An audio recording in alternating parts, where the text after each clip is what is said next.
Hello and welcome to the Matt's Movie Reviews podcast. I am your host, Matthew Pejkovic, and this is episode number 640.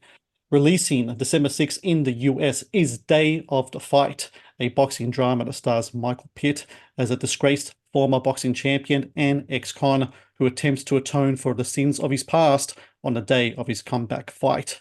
Also starring Steve Buscemi, Ron Perlman, and Joe Pesci. Day of the Fight is a wonderfully crafted and portrayed movie of penitence, forgiveness, and enduring the hard rounds in this fight we call life. And joining me now is a writer and director of Day of the Fight, Mr. Jack Huston. Jack, how are you today?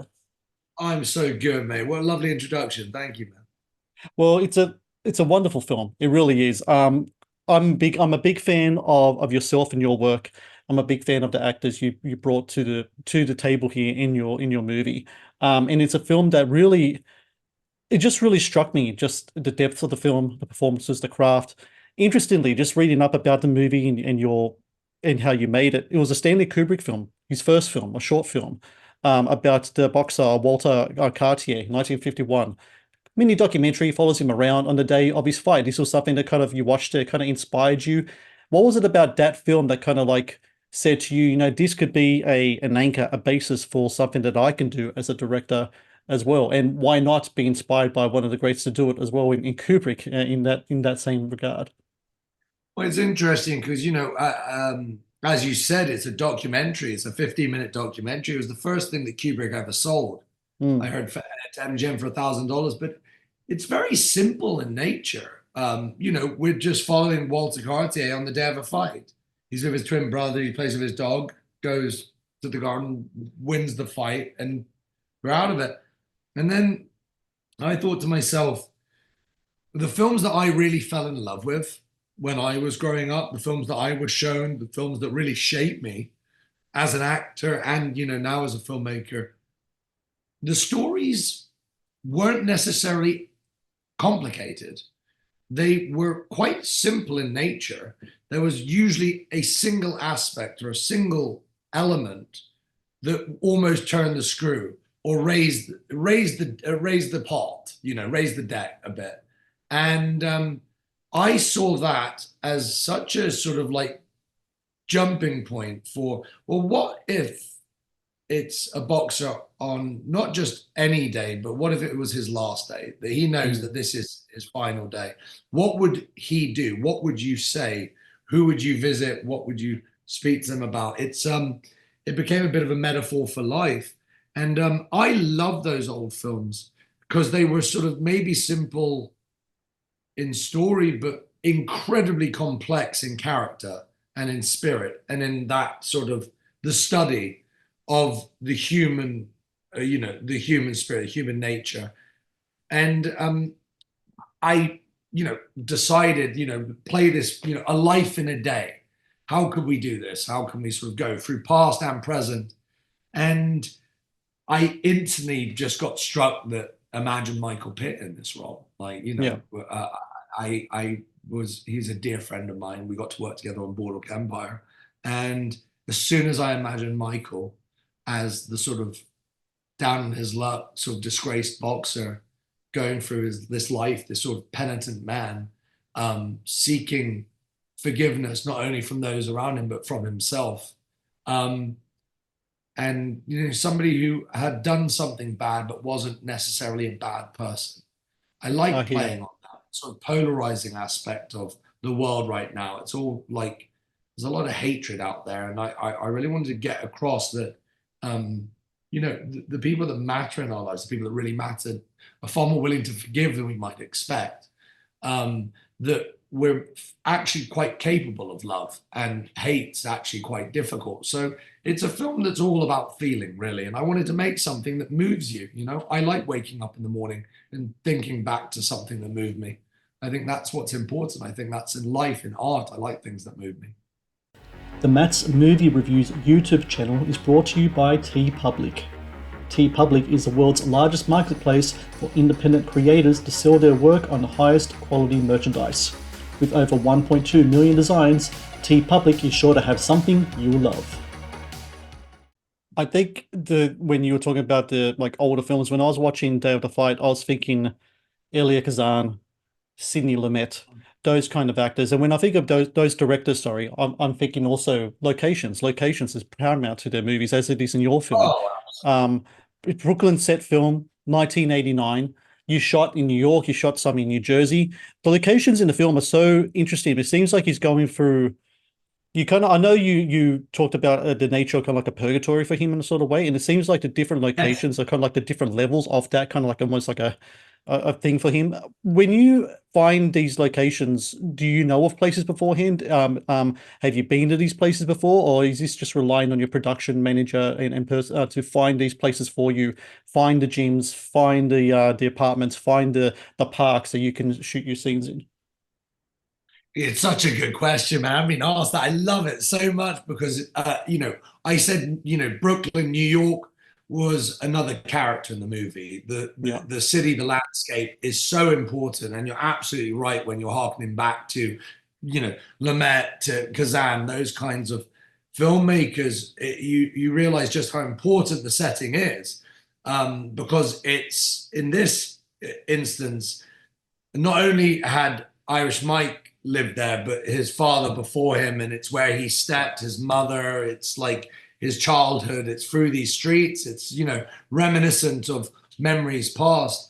And yeah, I mean, like the locations couldn't have been, there were certain places which I had in mind and I wrote, in the script. And what I discovered is usually your heart knows instantly when you're in the right location, because there were a couple locations that I saw and I said, this is perfect. They're like, Mm. it's too expensive. And I'm like, well, what can we do? What can we cut to make this location work? And they were like, let's show you 5,000 more locations. And you go see every single one. And guess what? You end up in the one you fell in love with that you saw right at the very beginning. Right. So it's such a case of you've got to go with your gut on those ones. And, sometimes it might cost a little bit more here, but it's worth that sacrifice, because without those locations, I think the body and the film itself doesn't exist. I think it's that idea of like, by not, you can't sacrifice the integrity for, it's the domino effect. Once you say no to, okay, fine, I'll relinquish this aspect. I think it turns into that domino effect, and everything else is affected subsequently because of that. So yeah, it's very important to find those locations, specifically in a film like this. The Matt's Movie Reviews podcast is brought to you by Amazon Prime Video. One of the best on-demand streaming services available, Amazon Prime Video features exclusive Amazon originals as well as popular movies and TV shows. Watch Amazon Prime Video anytime, anywhere. Final question. Everyone knows Joe Pesci, the actor. I don't think enough people know about Joe Pesci, the crooner. Joe Pesci, who used to hang out with the Jersey Boys all the way back in the day and hang out with them and do stuff with them and record his own material.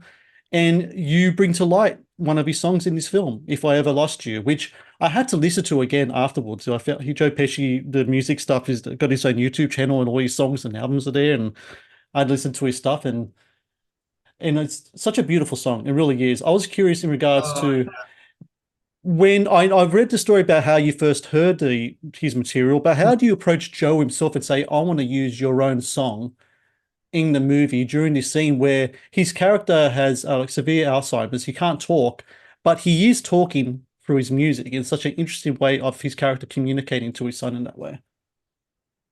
guys, again, such a great question. It's so funny when my gran was experiencing dementia. Music would bring her back in the room, Hmm. and it would give her these moments of lucidity, and she'd sort of suddenly remember something or remember you or whatever it was. Um, you know, Joe, I think his heart has always been in music.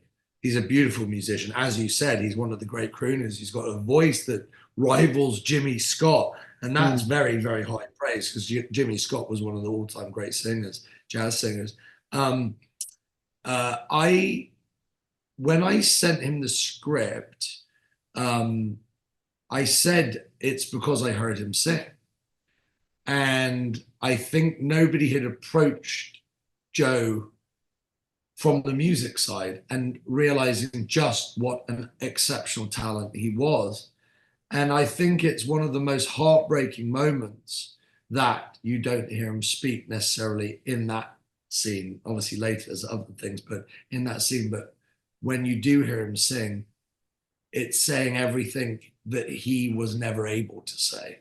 Yeah. And If I Ever Lost You, I heard that song and I was like, it brought me to tears. I was like, it's such a, a lot of us, we don't get to speak to our loved ones before they fall into that.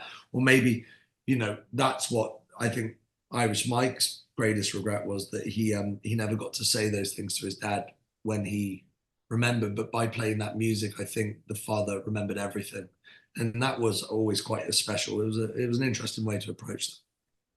Well, it's such a fantastic scene in a fantastic movie. And everyone out there listening, December 6th, first off playing in New York and Los Angeles and expanding after that. I encourage everyone out there in the US, if you see this film playing, you see it on a marquee, go to the cinema. Number one, watch it in the cinema and watch it.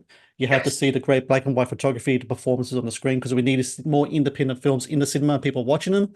And then let everyone know about it, because we need to get word of mouth out there for this film. It's interesting how like I end up there at the end of the year and I already have a film that's cracked my top 10 in this way. And that's what you've done with Day of the Fight, Jack. And just got to say Oh thank you my so God, very much. mate. And Matt, thank you. also, That's such a well, great well, call out. thank you for your movie and thank you for your time. And Merry Christmas to you and to your family. And best of luck with the film's release, man. I can't wait for people Merry to see it. Christmas, my brother, man. Your support means everything. Thank you, sir. It means so much to us. Thank you for watching the Matt's Movie Reviews channel. Please subscribe for more reviews, podcast interviews, and exclusive content.